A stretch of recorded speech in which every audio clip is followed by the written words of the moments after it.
Hola amigos, soy Sergio Oliveira. Eduardo Vargas. ¿Cómo está, Lalo? Sergio, andas ronco. Sí. Desempacado Desempacado. de Francia, yo creo los cambios de temperatura, ¿no? Y de horario. Sí, te veo que estás tronadón. Pero ni modo, hay que chambear. Sí, así es, aquí estamos. Como siempre, ya sabes que te preparo puras mamadas, puras chingaderas y que te agarro de sorpresa y todo.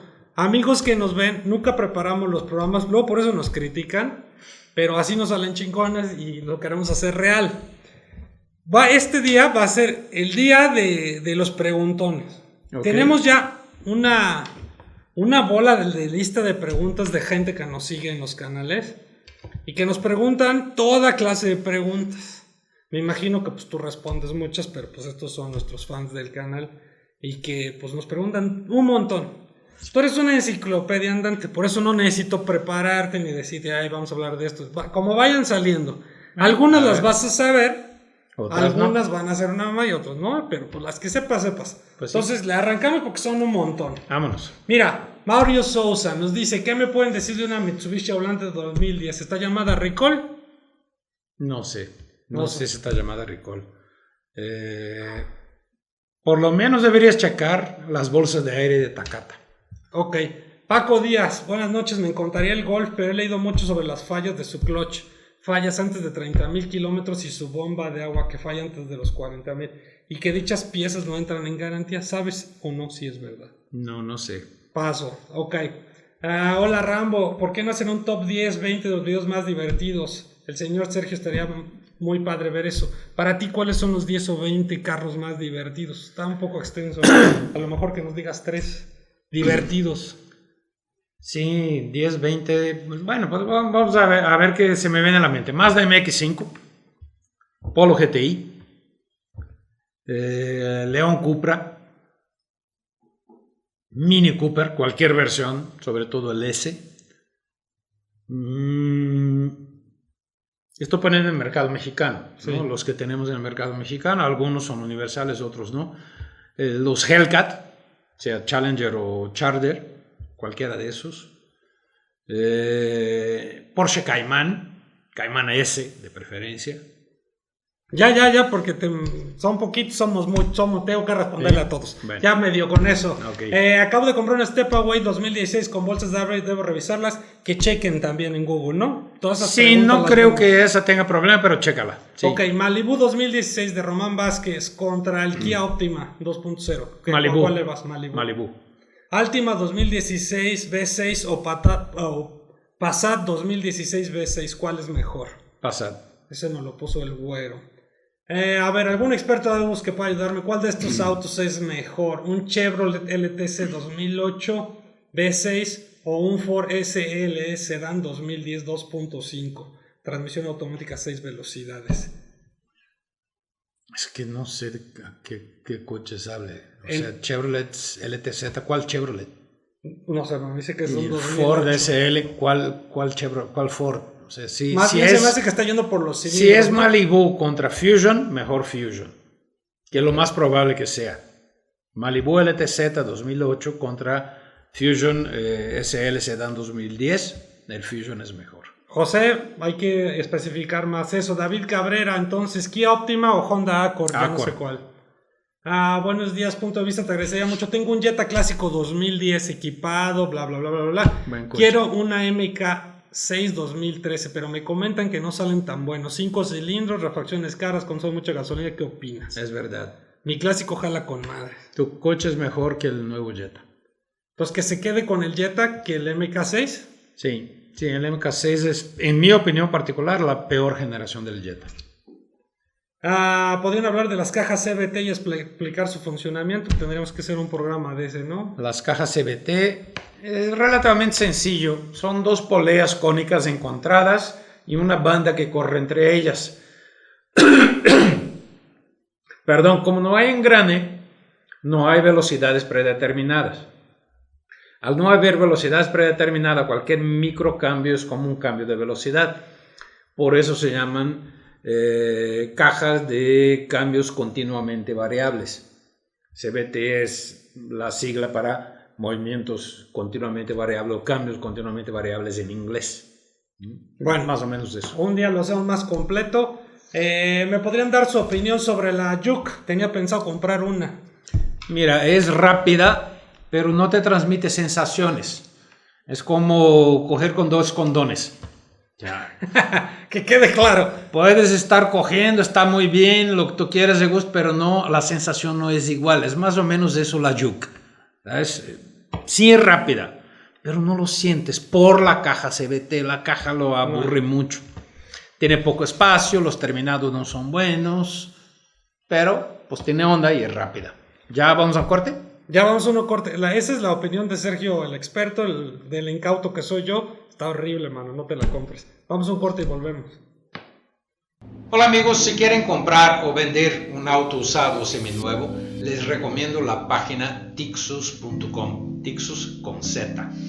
La gran ventaja que tienes ahí es que, al contrario de la mayoría de las otras páginas, en Tixus sigue siendo una operación sin costo para ti.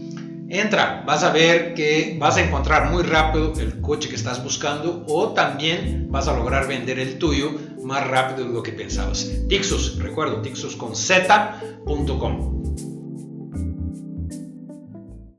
Hola amigos, soy Sergio Oliveira. Los quiero invitar a que nos busquen en el canal de YouTube de Tixus. Les va a gustar. Muy bien, estamos de regreso. Seguimos con preguntas de ustedes en redes sociales. Mike Medina, ¿me pueden decir que hablen de Suzuki, sus autos, así rápidamente? Suzuki, ¿qué piensas?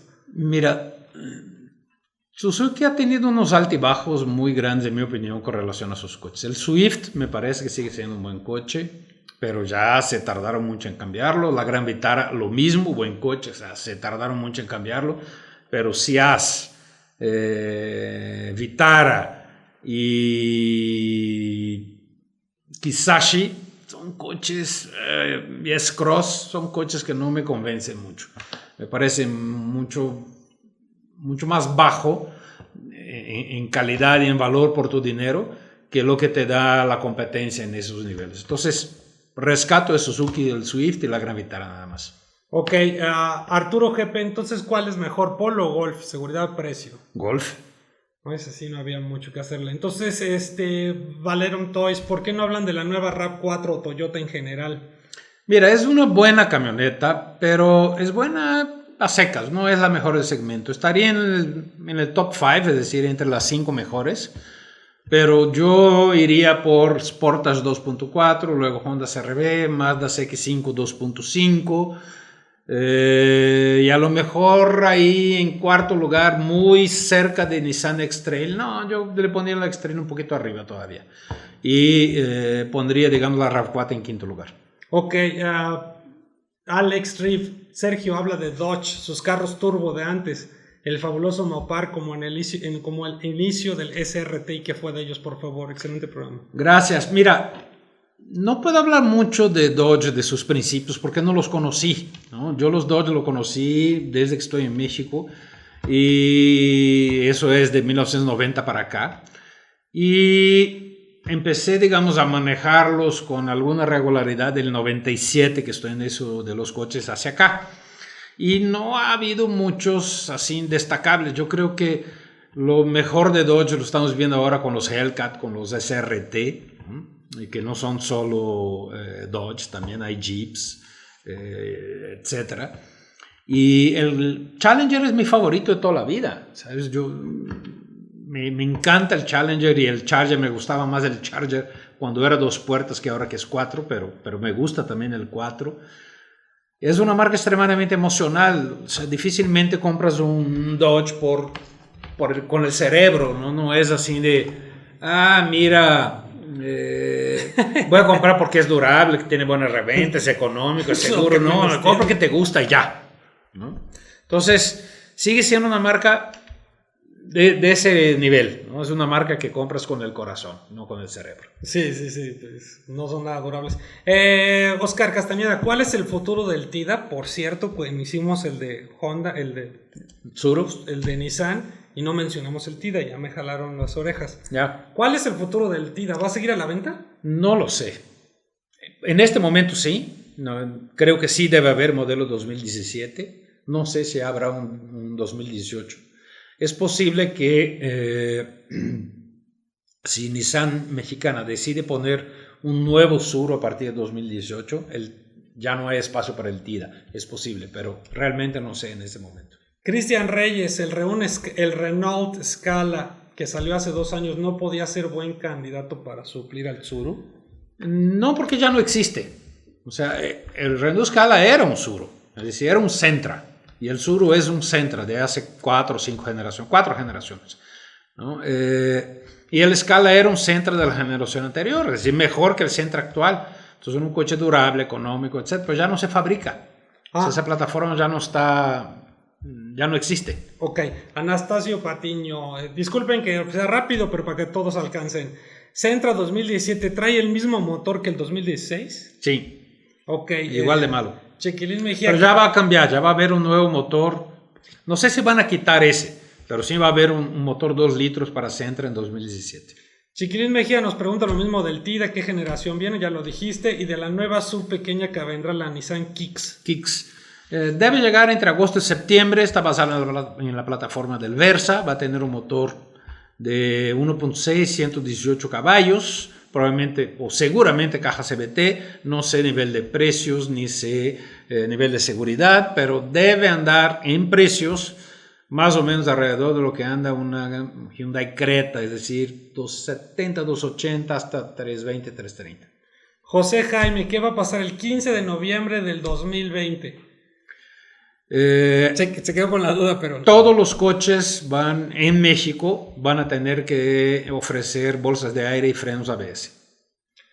Diego Salvador Tosca, no hablaron del TIDA, ya hablamos. Rafael Adrián, una pregunta, ¿cuál fue el primer video que hicieron de los 120 que llevan? No me acuerdo. Yo sí me acuerdo. Sí. Salimos a probar a la carretera el Alfa 4C. El Alfa 4C, por ahí sí. Búsquenlo. Sí. Una pregunta, hablen de Mazda. Mazda. Bueno, Mazda está viviendo un proceso de cambio, ¿eh? Casi sería un programa entero para platicar lo que viene ahí de Mazda, pero digamos que Mazda se está haciendo un poquito más premium. Con eso dejamos y luego hacemos un programa sobre eso. Nos dicen que nos desviamos mucho del tema, no tocaron el tema de la adquisición de marcas por parte de Nissan, ya lo habíamos tocado. Nissan adquirió Mitsubishi. ¿Y cómo va a afectar eso a cada marca? ¿Qué tanto les va a afectar que Nissan... Mira, ojo, fíjate, seguramente esa pregunta viene de México.